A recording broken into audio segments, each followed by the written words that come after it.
Hello, you're welcome to my platform. I am Dr. Sandra and I am a surgeon. I hope you become aware and sensitized about the different surgical conditions. Before I can delve deep into today's video, I am so excited to introduce to you my newly launched electrical appliance online store. It has high quality refrigerators, it has washing machines, microwaves, air fryers. It has ranges too. You can basically be cooking on top and you're baking something on the bottom. It also has these 5-in-1 food processors. Please support the work that I am doing on this platform by purchasing any of these items. Please place your order today by reaching out to me via WhatsApp or via a call on my numbers on the screen, and then your order will be delivered to you. Deliveries can be done to all parts of Uganda, but in the future, as the business grows, I'll be able to ship to those outside of Uganda. Let's start today's video. In today's video, I am going to give you an introduction to the nosocomial infections, also known as the healthcare associated infections. The nosocomial infections, also known as the healthcare associated infections, are usually infections that are acquired during the process of receiving health care. And these infections weren't present at the time of admitting the patient, meaning that the patient got these infections when they were in the hospital receiving health care, receiving treatment, meaning that they are acquired during the patient's stay in a health facility. The microorganisms or the germs that are commonly implicated in the nosocomial infections or the healthcare associated infections are usually bacteria in majority of the cases.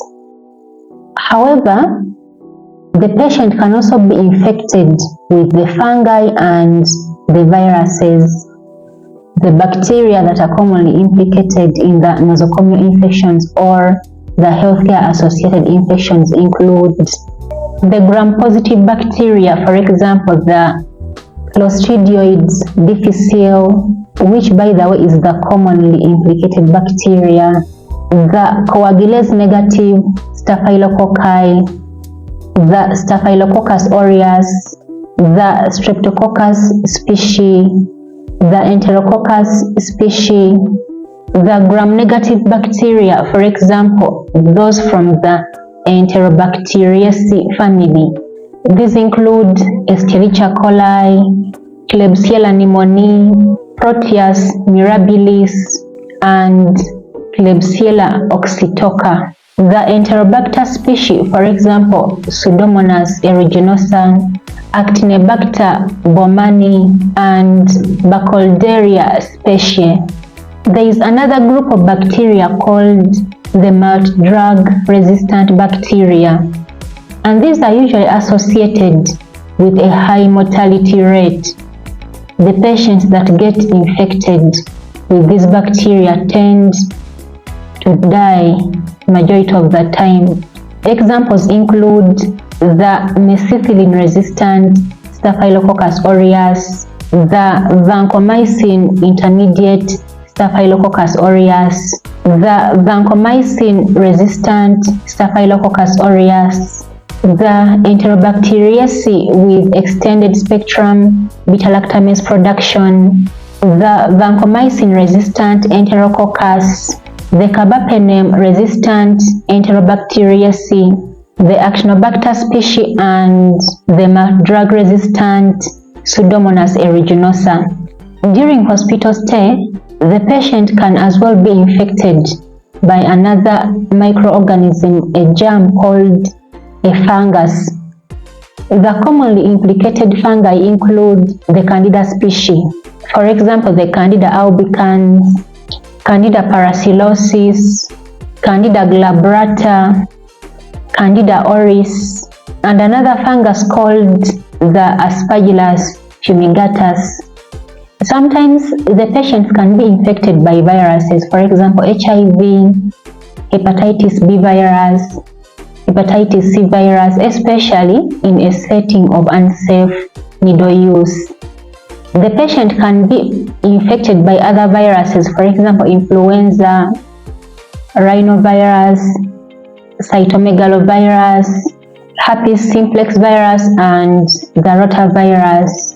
These are just names that we give to the bacteria, the fungi, and the viruses that can easily infect a patient in a hospital setting. These microorganisms, the germs, that is the bacteria, the fungi, and the viruses, can originate from two sources and they can be transmitted to the patient. The first source of infection is the exogenous source of infection. In the exogenous source of infection, the microorganisms, the germs, for example, the bacteria, the fungi, the viruses, usually come from outside of that particular patient. For example, they can come from another patient to that particular patient. They can also come from a contaminated environment, hospital environment, or the wards, if the wards are dirty. For example, the floor of the wards, the walls, the door handles, the toilets of the ward. They can also come from the healthcare professional. And lastly, they can also come from contaminated equipment used in patient care. The second source of infection is the endogenous source of infection. Usually the bacteria or the fungi and the viruses usually come from within the patient. And majority of the cases, patients have what we call normal flora. These are just pathogens or microorganisms or germs that are normally resident in some parts of the body. However, if the immunity of the patient becomes compromised or if they undergo an invasive procedure, a surgery, these normal flora that should not cause any disease in this patient can now cause infection in this patient. The bacteria, the fungi, and the viruses can be transmitted from these sources of infection to the patient through various routes. The first one is through direct or indirect contact with the source of infection. An example of the direct contact is a patient that has wounds, for example, and their wounds can get into contact with a dirty floor of the ward or the walls, the dirty walls of the ward. Indirect contact could be that maybe you accidentally dropped your bed sheet on the dirty floor of the ward and then you picked it up and then you used it, and most likely you had a surgery or you have wounds on your body, so the bed sheet will be a portal of transmission of the bacteria from the floor to the bed sheet, and then they can come from the bed sheet and infect your wounds. The second route of transmission is droplet transmission.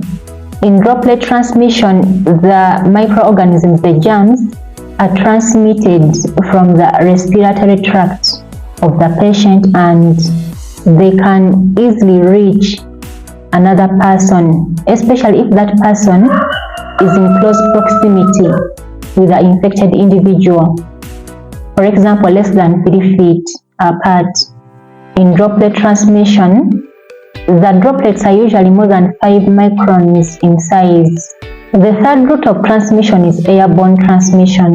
In airborne transmission, the microorganisms, that is the germs, the bacteria, the fungi, and the viruses are usually transported or transmitted via much more smaller droplets, usually less than 5 microns. And these usually travel a longer distance. These usually come from the respiratory tract of the infected individual. According to the Centers for Disease Control and Prevention, healthcare-associated infections or the nosocomial infections can be divided or classified or categorized as follows: the central line associated bloodstream infection, the catheter associated urinary tract infection, surgical site infection, the ventilator associated pneumonia, the non-ventilator hospital acquired pneumonia, the gastrointestinal infections, for example, the Clostridioids difficile, other bloodstream infections that are not associated with central line use, other urinary tract infections not associated with a urinary catheter.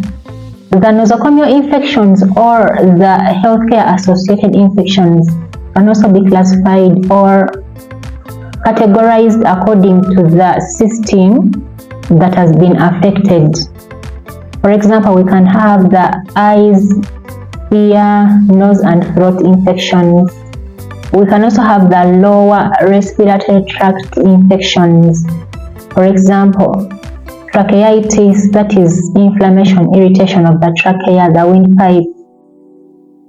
Bronchitis, that is the inflammation, irritation of the branches of the windpipe. Bronchiolitis, that is inflammation, irritation of the bronchioles. Bronchioles are branches of the bronchus, and remember that the bronchus are the branches of the windpipe, the trachea.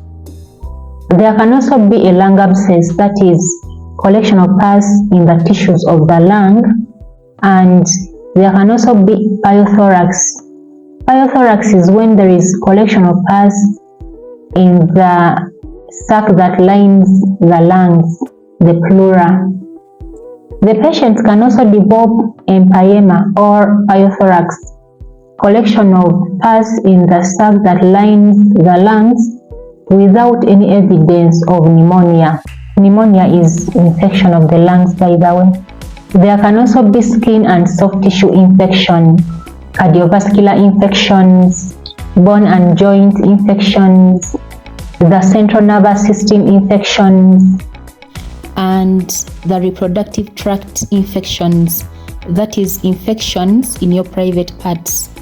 Whether you are a patient being admitted for treatment, a healthcare provider, a relative of the patient, it is very easy for you to end up with these conditions because you are still exposed to these bacteria, fungi, and viruses that are always within the hospital setting.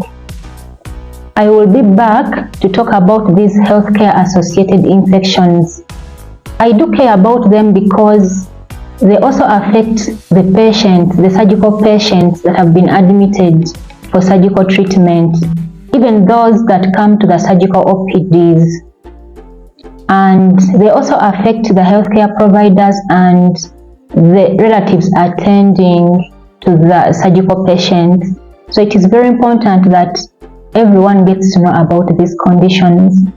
That is what I had for you. Thank you so much for watching and listening. Please share, like, comment, and subscribe. Also support my platform by purchasing any of my items from the electrical appliance online store. You can place your order via a call or on WhatsApp on my numbers on the screen. Thank you so much, and I'll see you in my next video. Bye.